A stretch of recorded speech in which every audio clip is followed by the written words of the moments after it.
Quand les nouvelles s'affolent, Métropole fait le point. Le point tous les matins, simultanément sur radio et Télémétropole. Le point est une courtoisie de la BNC, les pompes solaires, Chimgé, Unipièce et Lissa Lotto. Voilà, monsieur, bien le bonjour, bien le bonsoir. Bienvenue sur Métropole à l'heure de votre émission. La rubrique Le Point est certainement. On est heureux d'être chez vous, chaque jour surtout, chaque soir, pourquoi pas.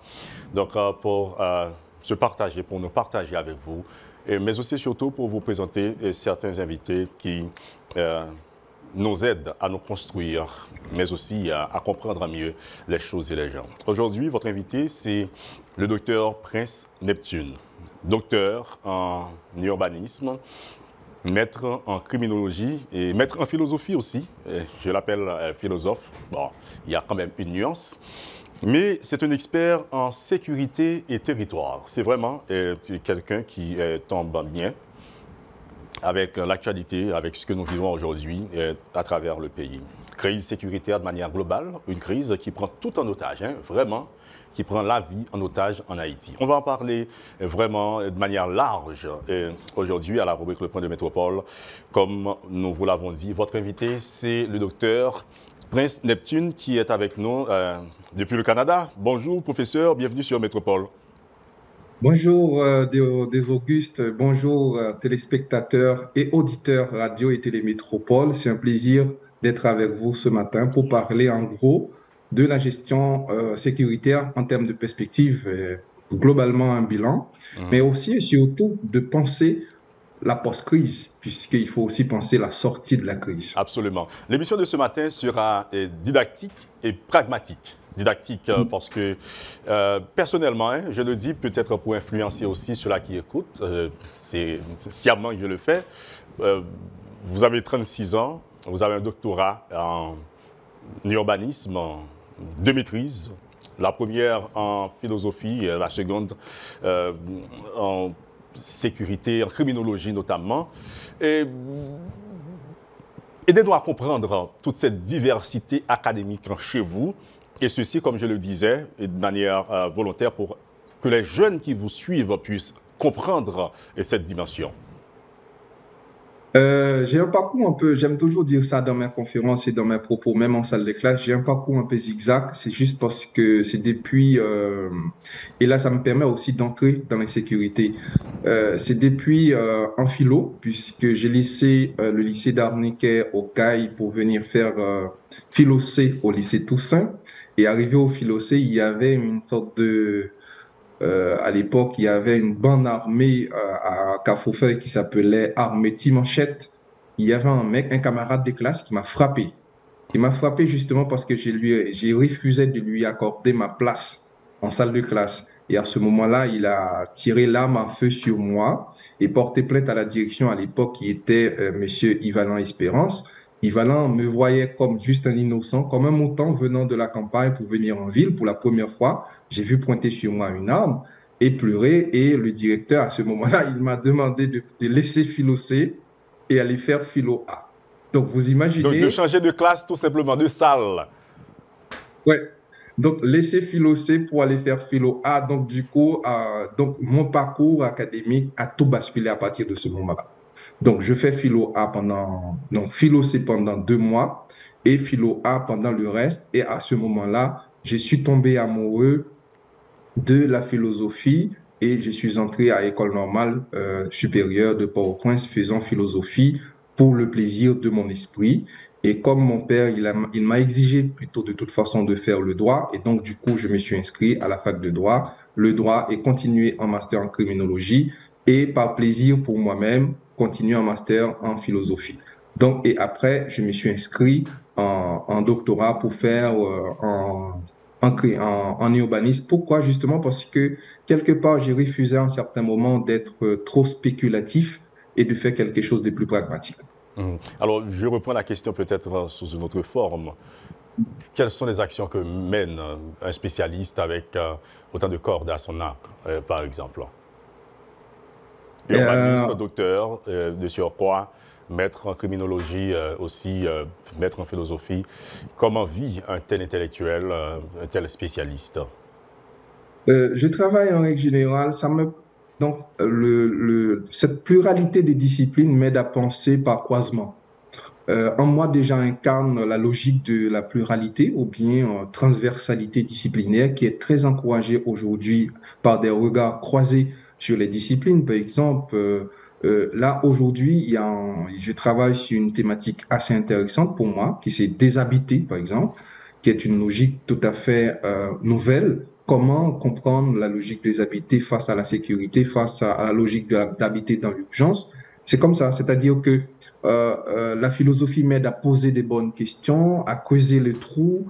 Et la criminologie m'aide à saisir maintenant le rapport de l'altérité dans l'urbanité dans les villes, notamment face à la violence. Et aussi, l'urbanisme m'aide à penser maintenant les dimensions préventives de l'alignement, les dimensions préventives de l'habitat, les dimensions préventives de l'habité et aussi de la morphologie des villes pour comprendre la relation entre l'individu, donc les résidents, la morphologie des villes et aussi, c'est-à-dire l'identité qui se construit à partir de l'acte d'habiter. J'habite donc parce que je suis. Je ne voudrais pas être élogieux à votre égard, l'éloge, tout homme en a le mérite.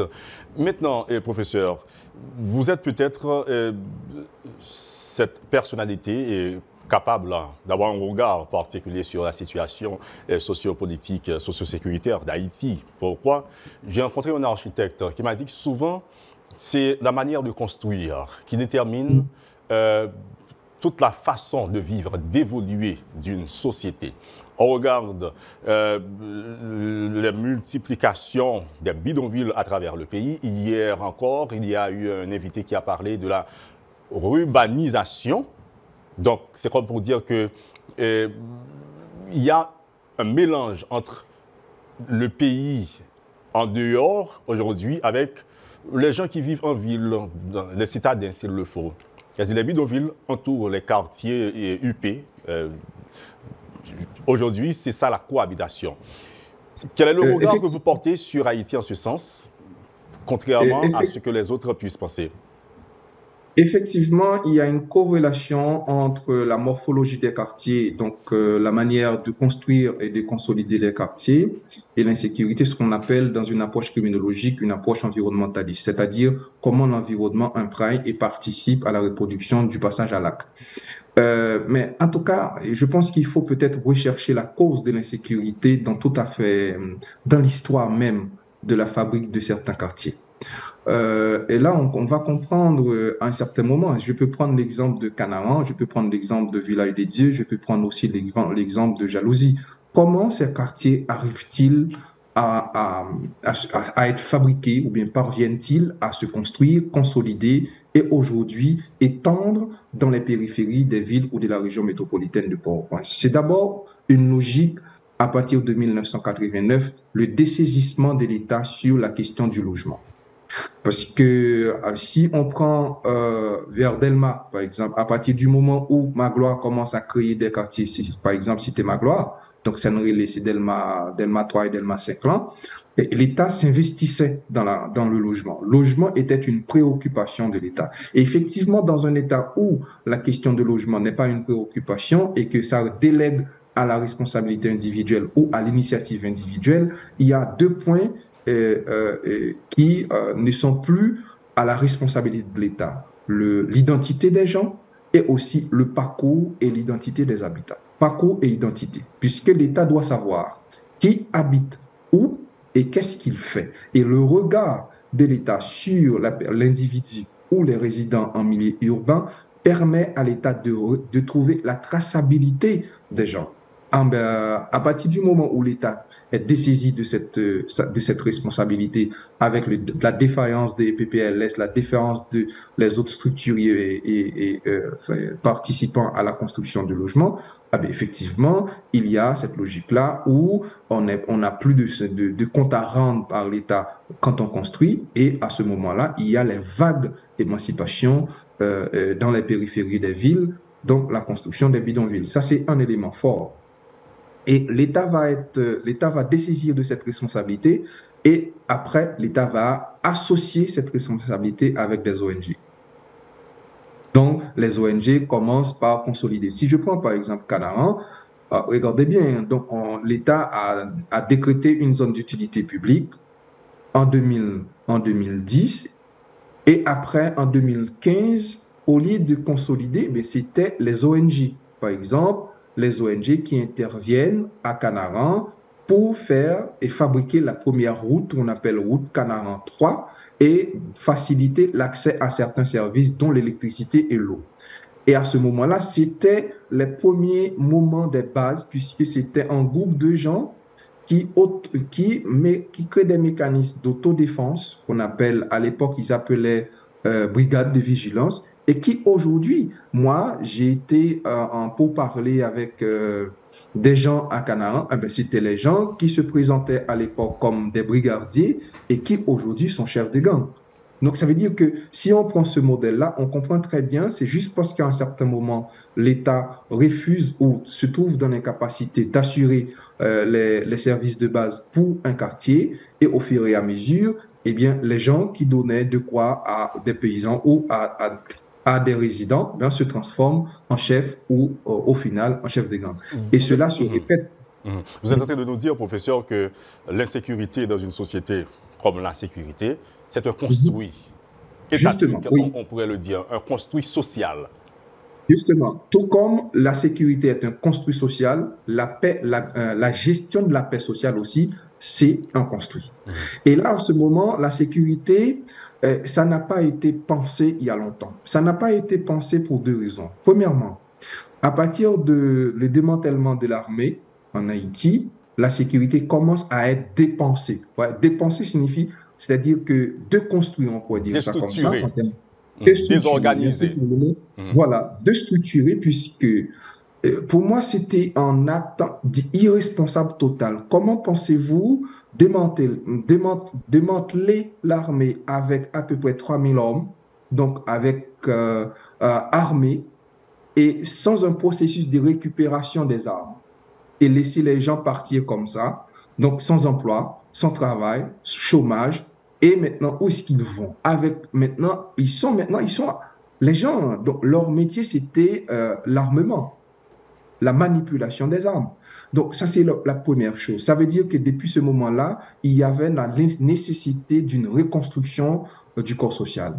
Et avec le temps, Haïti a besoin de deux formes de reconstruction, une reconstruction sociale ratée et une reconstruction physique et territoriale. La reconstruction sociale a eu à un certain moment, je crois que c'est à partir de 1995, avec ministre Malval, où il y avait une tentative de créer une commission qu'on appelle à l'époque commission justice et réconciliation et justice. Je crois par un décret 25 septembre 1995, si je ne m'abuse pas, si mon mémoire ne me fait pas défaut, mais je pense que c'est le vrai. Et à ce moment-là, il y avait cette tentative. Mais première erreur qui était faite et qui fait que la commission a échoué, première réunion, ministre Malval pral fait pour consolider la commission, les lancer aux États-Unis. C'est exactement ça qui a passé avec Forum sur sécurité en Haïti. Bon, ministre l'en fin fait commission, il va faire première réunion pour penser d'Haïti ailleurs. Alors que élément partie prenante et élément fondamental pour lancer la reconstruction et aussi le processus de justice, peu importe la justice alternative, c'était de consolider ça à partir de la volonté du peuple. Faire en sorte que la société civile d'Haïti participe à un nouveau contrat social ou un nouveau contrat du vivre ensemble. Nous allons finir rapidement, professeur Neptune, sous plusieurs points, mais vraiment, c'est différentes facettes qui peuvent inspirer nous. Maintenant, si l'on parle de construit social, que ce soit pour l'insécurité ou la sécurité, pour la paix ou la guerre, pour l'amour ou la haine, peu importe. Maintenant, l'urbaniste que vous êtes, si l'on veut déconstruire, mais aussi reconstruire, pour commencer par créer ce chemin vers le renouveau, qu'est-ce qu'on doit faire? D'abord, je prends cette facette chez vous. Premier élément, moi je le dis déjà pendant plusieurs fois en réunion et même à la primature où j'ai été pendant un certain temps. Et je le dis, pour commencer, il faut comment l'État doit peut-être penser à la même dynamique qu'a fait le gouvernement péruvien à un certain moment et le brésilien aussi, commencer par régulariser et formaliser les bidonvilles. Qui ça Parce veut que dire? ça veut dire, je vais l'expliquer. Régulariser les bidonvilles, c'est arriver par savoir combien de logements et qui les habitent. Et commencer par faire un recensement des bidonvilles en Haïti pour connaître qui monde qui habite dans tel caille et by caille là il y a un numéro. Donc la régularisation du bidonville va faire trois choses: l'identification des résidents, l'identification des habitats et l'identification des parcelles. Nous avons un problème, souvent mon émotion et un petit mot, nous avons un problème là. Il y a des zones que nous ne pas même qu'à traverser à pied. Il y a des cas où nous ne pas même qu'à compter, par exemple. Mais qui processus qui peut l'utiliser lorsqu'il y a des zones vraiment infréquentables?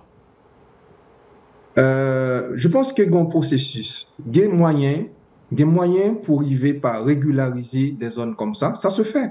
Ça se fait au Pérou, pour me te dire, à Lima, donc notamment au nord de Lima, il y avait aussi des bidonvilles et qui posaient beaucoup de problèmes. Eh bien, la première chose à faire, c'est de régulariser ces zones-là et qui va gagner deux impacts. Immédiatement, fin régulariser ça, on peut avoir un contrôle sur qui habite, c'est-à-dire un contrôle sur le va-et-vient des résidents et aussi sur les parcelles. Et de l'autre côté, il peut y avoir aussi des retombées en termes de fiscalité. Donc, et la rente, donc on peut en retour proposer des actes de services urbains, notamment services de base pour la population, tout en ayant un contrôle direct sur les résidents. Donc ça c'est un. Mais pourquoi? Parce qu'on est dans une société à 65% donc, d'un mode d'habiter fabriqué à partir des bidonvilles. 65%, ça veut dire qu'on ne peut pas négliger les gens et aussi les habitats dans la région métropolitaine de Port-au-Prince, composée de 65% des bidonvilles. Et à ce moment-là, une fois avoir le contrôle sur les bidonvilles, on peut avoir aussi le contrôle sur les modes de vie des gens, le contrôle sur ce qu'ils font, le contrôle comment la circulation, ça fabrique, comme leurs besoins, leur mode de vie, etc. Un regard direct.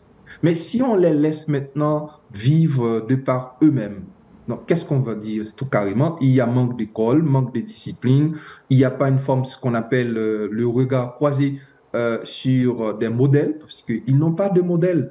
Et à ce moment-là, et nous autres, depuis l'occupation américaine, on souffre d'un modèle de réussite sociale.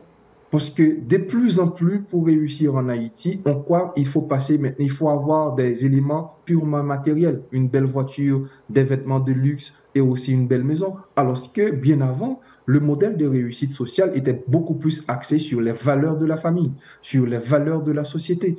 Et immédiatement, il y avait cette cassure-là. Et aussi, dans les bidonvilles, il est toujours moyen d'attirer par les luxes. Et la pression de la société pour l'acquisition des biens et de luxe fait aussi et crée aussi des tensions de désir chez les gens et qui les animent aussi à participer soit à des gangs ou à des blanchiments d'argent illicites ou autres. C'est-à-dire que c'est le modèle de réussite. Et bien, à partir de ce moment-là, donc si on arrive à régulariser les bidonvilles, l'État peut avoir un contrôle direct sur ces quartiers-là et à partir de ce moment-là, on peut avoir une forme de cartographie sociale sur les quartiers pour avoir un regard direct sur une forme de politique publique de sécurité. Rapidement, à travers ça, est-ce qu'on va penser tout qu'au-delà de la construction, si nous appelons comme ça, ou de la reconstruction, déconstruction sur le plan vraiment psychologique ou criminologique, j'en t'ai expliqué là, des bidonvilles, est-ce qu'il n'y a pas possibilité d'aller vers l'autre ou vers les autres? Parce que 75 ou 80% de bidonvilles, ils constituent des habitants ou des gens qui sont dans les communes limitrophes, c'est les pays réels là, en dehors. Ils viennent, ils ont tel bel quartier, telle belle ville. Ils ont même été là, ils ont construit, ils ont tout dit, ils ont dit caille, etc. Donc c'est faute de moyens, selon certains analystes, dans les communes en dehors, si on a dit comme ça. Est-ce que l'État ne pourrait pas aussi intervenir auprès de ces gens dans leur zone? Ça a besoin, c'est courant, de l'eau, l'école, l'hôpital, etc. Selon votre regard, est-ce que ceci n'est pas aussi possible? Oui, c'est possible. Mais comment l'État, il y avait cette tendance, l'État qui a péché si il doit intervenir dans les bidonvilles à ce niveau-là sans avoir une idée sur le nombre. Le poids du nombre compte beaucoup pour toute intervention de politique publique pour savoir combien de logements, combien de résidents et combien de ménages pour pouvoir décider. Si l'État ne sait pas ça, on ne peut pas intervenir. Par exemple, combien de logements, combien de ménages habitent à Jalousie pour pouvoir intervenir. Professeur, à côté des bidonvilles, c'est-à-dire, nous en dehors, dans la province, quand nous disons en français, est-ce que l'État n'a pas de cas aller là, au lieu de quitter entrer dans la grande ville principale, est-ce que l'État n'a pas de cas intervenir? Donc, oui, c'est possible aussi d'intervenir à la racine. Mais attention, puisque c'est les bidonvilles à Port-au-Prince, c'est résultat d'une forme de politique instaurée depuis l'occupation américaine, ce qu'on appelle la politique de la centralité, la politique de concentration des services et des biens à Port-au-Prince.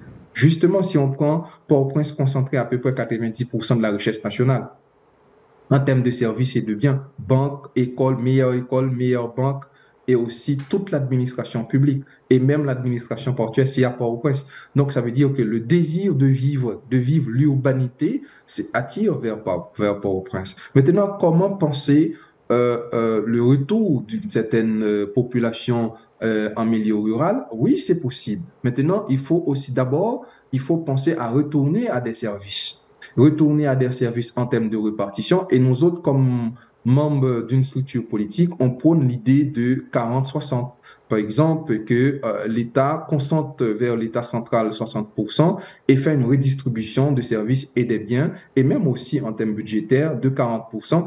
Et en termes d'investissement et aussi d'accès aux services, ça peut faciliter un retour, et ce qui se fait aujourd'hui dans les pays du Nord, qu'on appelle ruralisation, et un retour vers le monde rural parce qu'ils auront accès aux soins, accès à l'éducation, accès aux loisirs, accès aux services et accès aussi à des services urbains de base. C'est un parti ça que est déshabité, certainement.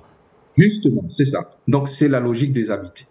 Déshabiter la ville, et c'est une logique. Si on parle de déshabiter de la ville, il y a une résolution probante à l'insécurité en Haïti. Alors, je disais au début que cette émission serait très didactique. Ou inspirer et yon bagay à travers l'explication au professeur. Ou t'as parlé tout à l'heure de valeurs sociales, de paramètres pour un monde capable de réussir, paramètres de réussite. Donc, il me faut une belle voiture, une belle maison, de beaux vêtements, etc. Parfois même, il y a des gens qui disent qu'il ne faut pas les Français. C'est-à-dire, les paramètres, codes de réussite, il y a pour beaucoup, tout quelque part, à expliquer ça. Est-ce que le combat ne se trouve pas aussi sur ce terrain? C'est-à-dire, faites-moi comprendre que vous n'avez pas besoin, peut-être, d'avoir, tant qu'on nous dit, un château pour que vous capable de réussir. Combien de professeurs passent des dizaines d'années à former des jeunes qui peut-être pas une chance capable d'acheter X ou Y sans banaliser la richesse des gens, hein? On est en train de faire un débat, un échange sous situation. Est-ce qu'on va penser que parce que des gens qui quittent Vilio, ce n'est pas parce que côté n'a pas de bien, parce qu'il n'y a pas de bon soleil, pas parce qu'il n'y a pas de un bon environnement, sauf les mêmes saints, si on peut l'appeler comme ça. Mais pour réussir, je dois aller au Cap, je dois venir à Port-au-Prince, je dois ci, je dois ça, je dois voyager par exemple. Est-ce que ça aussi pas contribué à notre situation en ce sens-là? Est-ce qu'il ne faut pas le déconstruire, faire une autre forme de déshabitation, passez-moi l'expression, en ce sens-là? Oui, effectivement, il y a une logique une sorte de difficulté de cohabitation de deux modèles de réussite en Haïti, deux modèles de réussite sociale. Il y a un modèle de réussite sociale prôné depuis peut-être depuis la civilisation française avec parler une langue, par un parcours académique et universitaire comblé et achevé. Il y a aussi l'autre modèle américain, prôné à partir de l'occupation américaine, le modèle matérialiste de réussite. Pour réussir, il faut avoir une maison, pas n'importe quelle maison, et une voiture, un bon travail.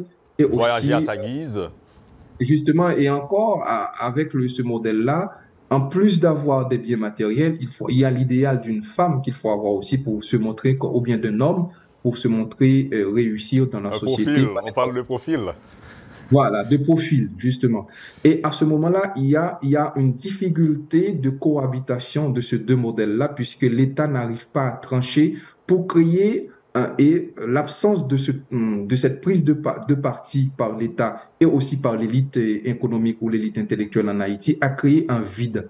Et ce vide-là, il va créer maintenant l'absence d'un modèle. Et l'absence de modèle dans une société va provoquer des crises. Et je vous cite l'exemple. La crise que vient juste de mettre à nu le discours de Franck Etienne la semaine dernière. Donc, c'est exactement ça. Comment quelqu'un arrive, après avoir eu autant de réussites sur le plan social, arrive maintenant à ne pas pouvoir assurer le bien-être matériel de sa vie à un certain moment. Dirons le prix vivere, selon le discours que le professeur Franck Etienne a prononcé. Justement. Et à ce moment-là, on arrive à saisir maintenant le vide de ces deux mondes-là, la réussite matérielle et la réussite sociale. L'État doit pouvoir, à partir d'un certain moment, d'une certaine réussite sociale, doit garantir la réussite matérielle pour certaines personnes afin de garder le modèle. Et à ce moment-là, il y a moins de cupidité, il y a moins d'amour de l'argent, la quête de l'argent, et ça crée cette tension en criminologie qu'on appelle des facteurs internes vers la reproduction des crimes. Par exemple, posez-vous la question, quelqu'un qui, après avoir eu un poste, moi je me pose toujours des questions, quelqu'un qui, après avoir eu un poste, par exemple, sénateur, député, président, peu importe même le président, qu'est-ce qu'il faut faire avec $1 million chez soi? Qu'est-ce qu'il faut faire avec ça? Quelle est la valeur de cet argent si on est, regardez bien, quelqu'un qui, à un certain niveau, est le premier personnage public doit se sentir dans l'obligation d'avoir 1 million, par exemple, chez lui, pour se sentir réussir. C'est ça ce modèle que ça prône. Donc, ça veut dire qu'il faut à un certain moment dire quelle est la valeur de réussite maintenant, quel est l'élément essentiel. Moi, je me pose des questions, par exemple, j'ai vu et j'ai rencontré à des Français juste avoir 500 et dit, bon, moi, je me sens bien, avoir juste une maison, je suis heureux, eh bien, je suis dans le bonheur. En Haïti, même on peut avoir quel est le minimum dont on peut offrir à un citoyen pour qu'il se sente bien dans sa peau. Alors, pendant notre temps, c'est que ou pas bannir, s'il le faut, cette forme de réussite matérielle, ou juste vous voulez gagner, vous voulez une sorte d'équilibre. C'est ça nous devons comprendre. Justement, l'équilibre. Certainement. On va en parler davantage après la pause, professeur Prince Neptune, et on va observer la pause, comme je viens de le dire. Mais au retour, nous voulons... ou bien nous avons même été accent sur le côté sécuritaire, là, surtout. Là, nous allons faire appel de manière directe à votre expertise dans le domaine sécurité et territoire, mais le criminologue que vous êtes aussi, maître en criminologie. Oui. Par exemple, le forum qui a déroulé, mentionné, est-ce que quelque part, et là, je vais faire appel à votre facette de philosophe, le lieu de la chose ou de l'action, est-ce qu'il n'est pas aussi important que l'action en elle-même, l'action elle-même? C'est comme Barlow l'avait dit dans la règle des 3 unités, qu'en un jour, qu'en un lieu, un seul fait accompli tient de jusqu'à la fin le théâtre rempli. Nous parlerons de ça, et sécurité, et qui ça est capable de faire sous crime dans la société, etc. Mais c'est tout de suite, nous retourner avec vous. Voilà, madame, monsieur, votre invité, le professeur Prince Neptune, qui se partage avec vous sur la crise socio-sécuritaire que vit le pays aujourd'hui. Mais nous avons regardé plusieurs facettes là-dedans et jeudi aussi. Donc, nous allons tourner après pause rapidement pour nous continuer et tirer ça. Quand les nouvelles s'affolent, Métropole fait le point. Le point tous les matins, simultanément sur radio et Télémétropole. Le point est une courtoisie de la BNC, les pompes solaires Chimgé, Unipièce et Lissa Loto. Bonjour, bonsoir à vous tous et à vous toutes. On parle sécurité de manière large à l'émission d'aujourd'hui avec le docteur Prince Neptune. Évidemment, on a regardé les questions sécuritaires là sur le plan d'urbanisation, questions sécurité à taux sur le plan territorial, mais aussi et surtout criminologie. C'est des mots qui liés certainement. Mais nous te disons, l'émission matin a une dimension didactique, donc académique, scientifique, c'est sûr, mais pratique et pragmatique. Nous retournons avec vous, professeur Neptune. Bon retour à vous tous et à vous toutes, madame, monsieur, et bon retour, professeur. Nous t'ai souhaité parler et soulever de manière pratique et pragmatique. Tant que nous te prenons un exemple là. Est-ce que, leur parler de bagaille là, est-ce qu'il n'est pas important tout? espace et lieu côté à parler de bagaille là. C'est ça spirituel yo, s'il le faut, monde mystique yo relé égrégore de environnement côté à vivre, à évoluer, à parler de bagaille là.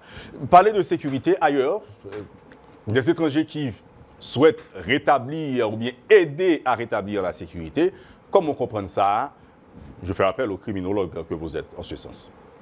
Merci, merci des Auguste pour question, parce que ça me permet d'éclaircir un point, justement parce que le document élaboré pour le lancement du forum sur la sécurité a été donc auquel moi-même j'ai donné une contribution importante dans sa révision.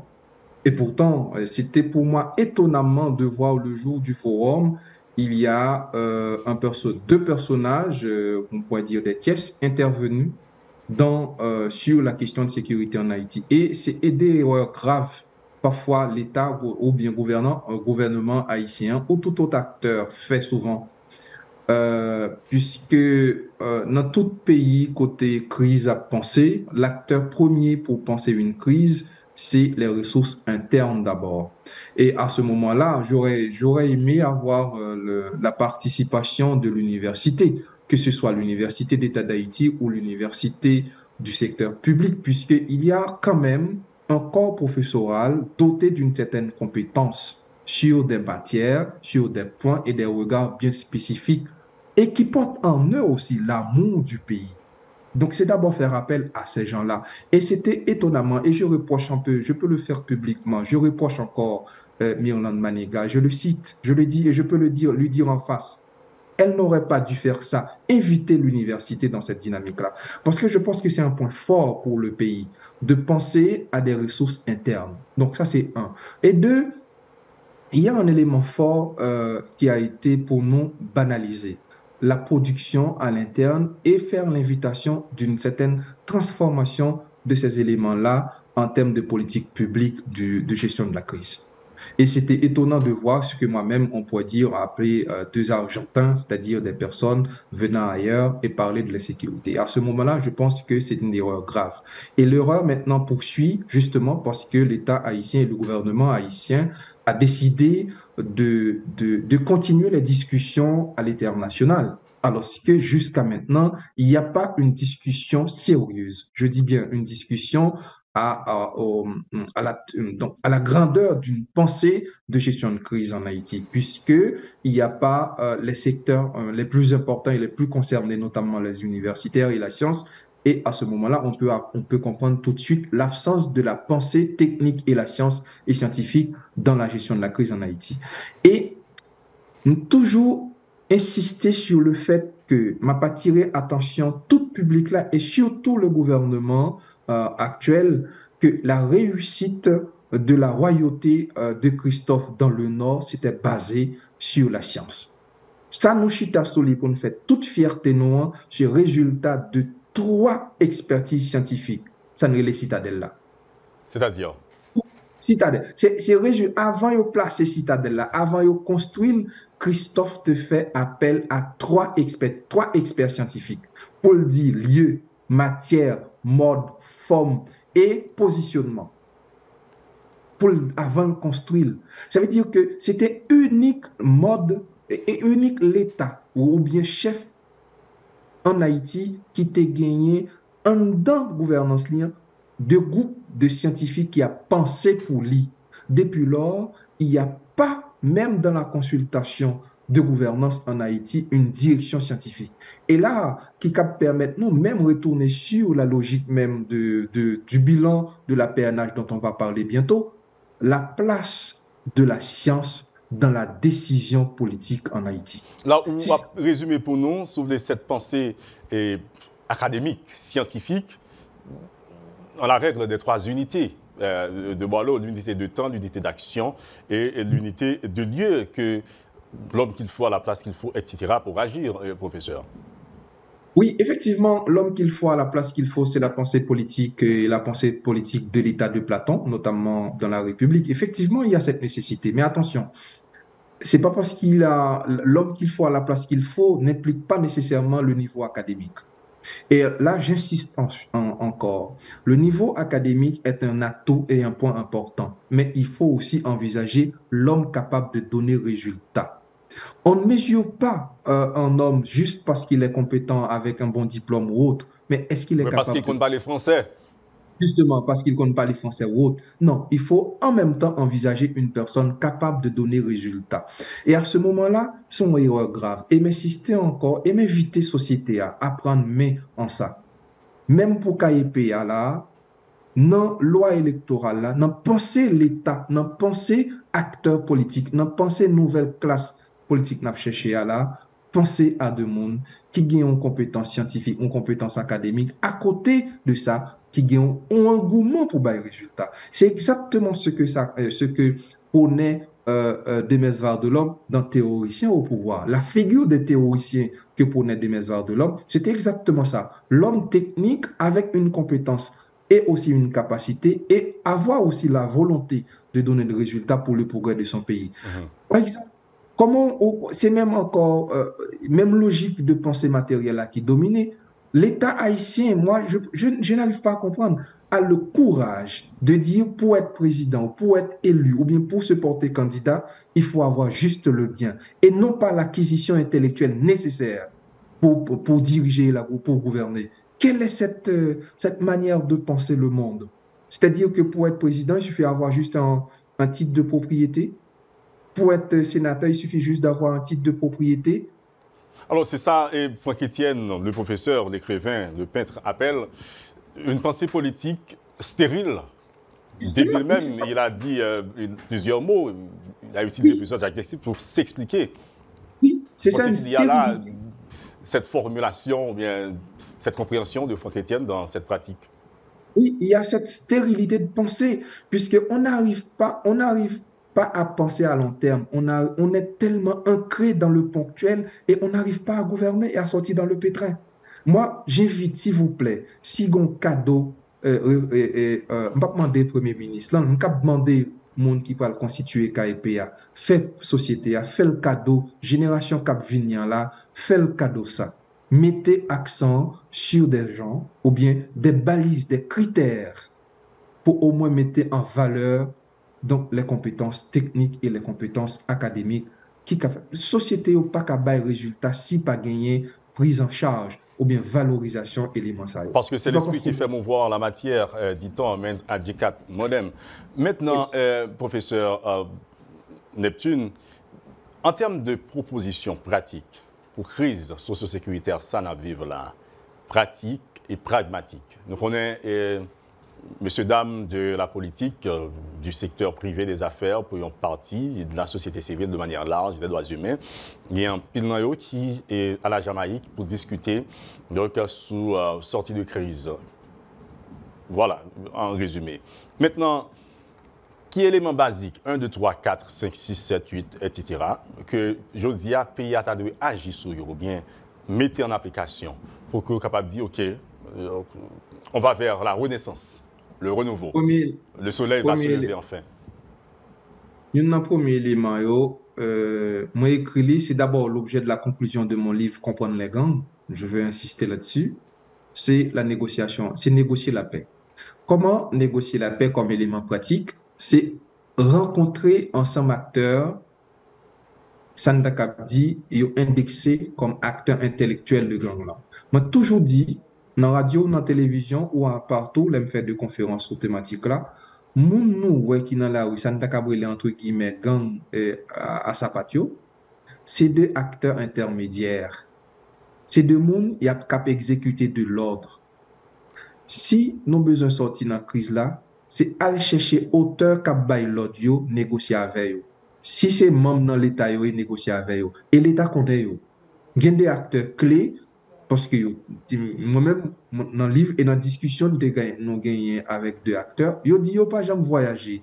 Ils n'ont pas jamais voyagé et ils ont toute matière, ça, ZAM et logistique ça pour exécuter, pour faire des actions criminelles.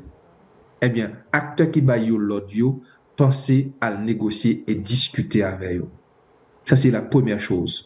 Parce que Et moi expliquer de façon pragmatique quantité de monde qui indexé et participé dans la reproduction criminelle, dans l'insécurité criminelle en Haïti, l'État haïtien pas gagné capacité assez pour faire en prison et météo. Ça va le coûter l'État en trop gros, une charge financière trop élevée. Dans ce cas, il faut peut-être partir à la conquête de nouveaux contrats sociaux pour restituer l'État violence qu'elle baille. Donc, vous voulez dire nous en ce sens que la négociation va coûter moins cher à l'État que peut-être les sanctions ou bien l'emprisonnement, entre autres. C'est ça que vous voulez expliquer nous? C'est moins cher et même moins cher et pourtant on garantit plus longtemps de gestion de la paix. Puisque au fin de négocier avec, c'est lors fin de négocier qu'on leur dit, OK, je fin de négocier avec vous, et même voulez sécurité, je voulez tout le monde qui vive en paix et en sécurité pour progrès pays. Ou fin négocier avec, ou dit déposer les armes, ou récupérer les. Lors fin négocier le fin balle, accord tout acteur opérateur qui sous terrain ou restituer ça.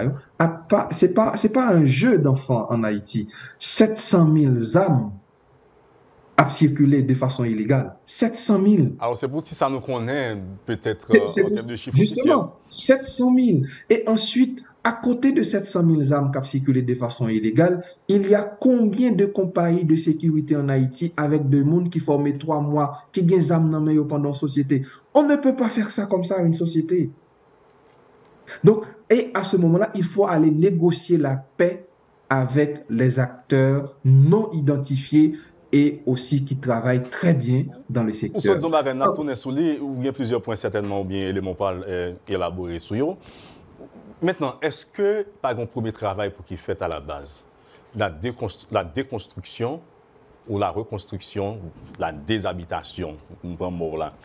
Dès qu'il y a des amenants ou pas le rapidement, qui ça a gagné comme plus grande réussite, mettez belle chaîne, grosse chaîne, etc., exhiber ça a gagné comme moyen, exhiber dollars, exhiber ça a posséder belles voitures.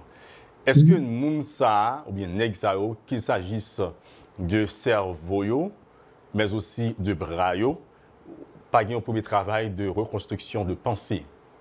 Oui, je pense que c'est ça. Réussite pour qu'il fait, pour que l'autre dise, OK, vous pouvez réussir, mais pas comme ça, etc. On est capable d'accepter que je dépose les armes, je vais faire une autre chose, vivre une autre vie, et que ce sera aussi une autre forme de réussite. Oui, parfait. Et ça, c'est possible, mais c'est avec le temps.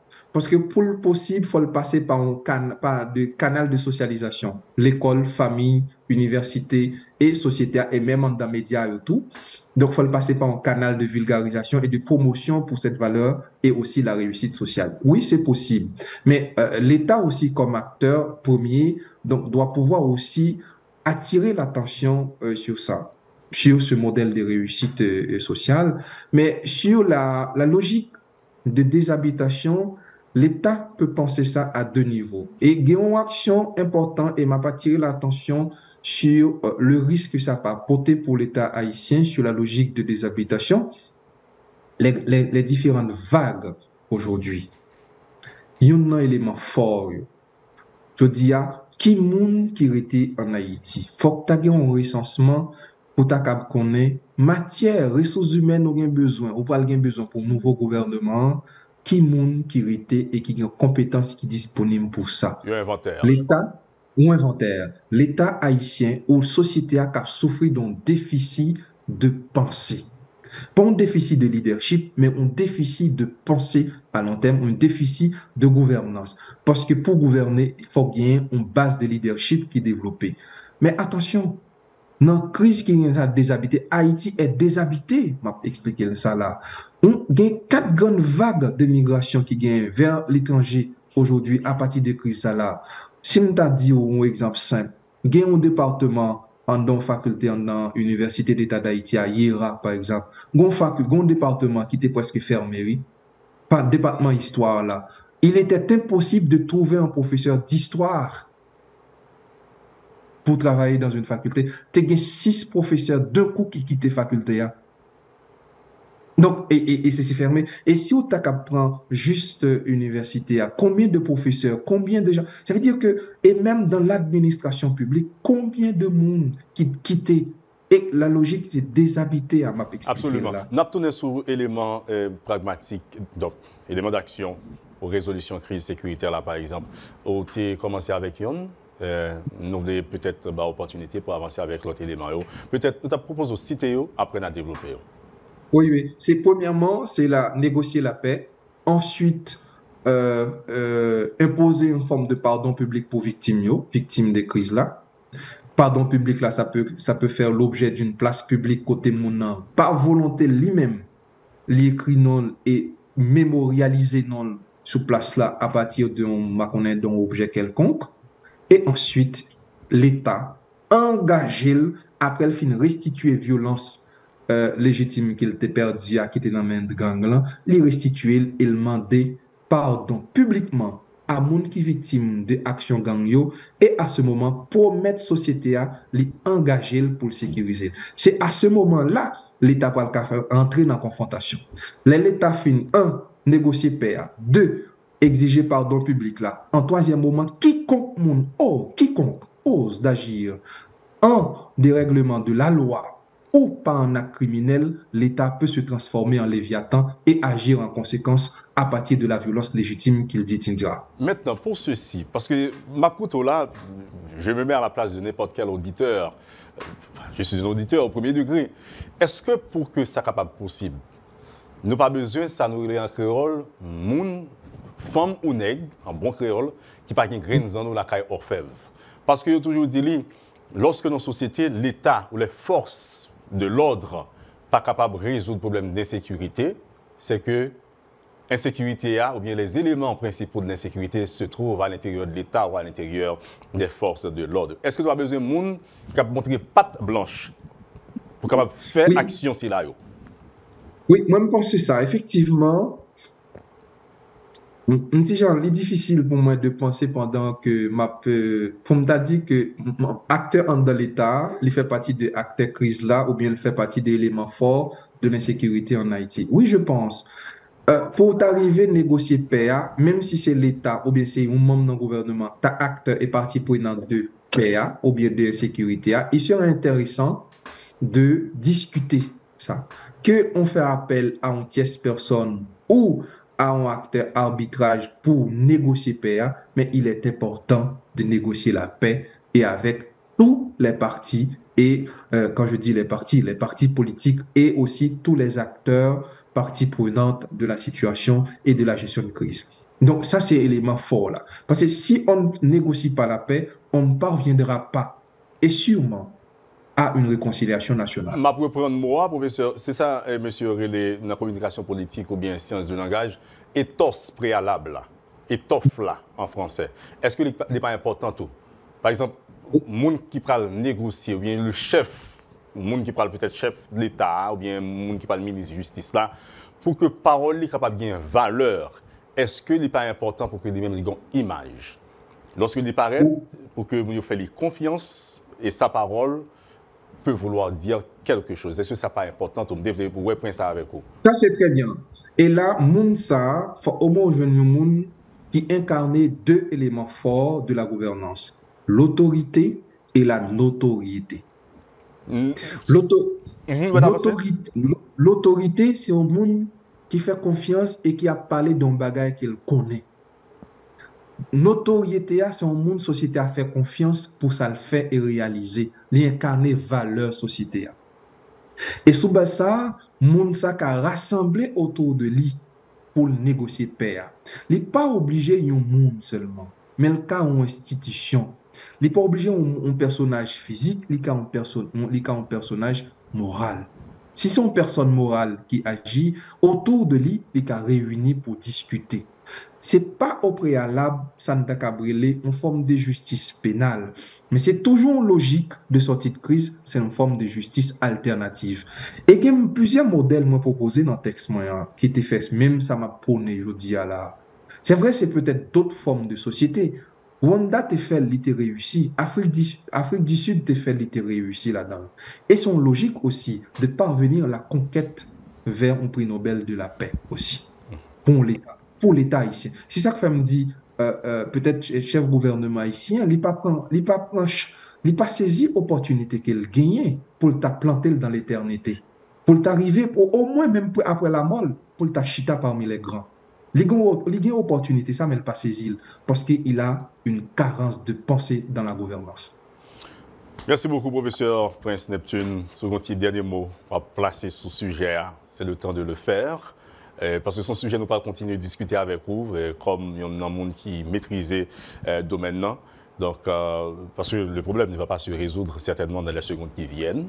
Donc, on vous passe la parole pour le dernier mot, je dirais. Le dernier moment, c'est inviter la société, inviter les acteurs de la gouvernance ou bien l'équipe politique, inviter aussi à penser à partir de la science, transformer, s'il vous plaît, les résultats scientifiques, les résultats des travaux scientifiques sous forme de politique publique. Et à partir des nouvelles politiques publiques, on peut partir sur une nouvelle base. Et la gestion post-crise doit d'abord passer par une gestion universitaire déjà. Investir dans la recherche, s'il vous plaît.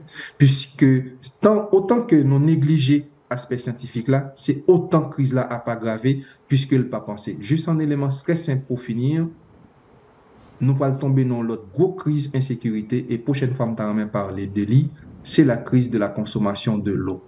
Dernier rapport qui gagne dans le laboratoire à l'université qui a révélé, l'eau, la pleine, est infectée de plomb et de magnésium et bientôt du fer qui cap contaminer toute une population. Voilà comment transformer données scientifiques sous forme de politique publique et qui bientôt cap un soulagement vers le vivre ensemble et pour le bien-être de la société. Ah bien, voilà. Crise de l'eau, ça est combien de temps ça est capable de déclarer? Vraiment, dernière question, parce que son sujet, nous avons tout l'ouvrir là pour la prochaine émission. Oui, la gestion post-crise, ça peut prendre du temps. Pas mettre l'en fourchette temporelle pour pas avoir pression. Okay. Aller dans le rythme de société. Je suis sûr que dans un rythme de société qui a gérer information qu'il va gagner. Déjà, il faut ouvrir nos personnages qui incarnent autorité et notoriété. Ou bien, on construit. Pour arriver à incarner deux valeurs, ça prend du temps. Il faut que la société ait courage pour dire que ça, l'incarner, nous fait confiance en nos bal moyens pour le travail. Bon, ça peut prendre du temps, mais c'est la bonne voie à suivre pour sortir de la crise en Haïti. Merci beaucoup, professeur Prince Neptune. Nous vous rappelons que vous êtes docteur en urbanisme, maître en criminologie, maître en philosophie et expert en territoire et sécurité.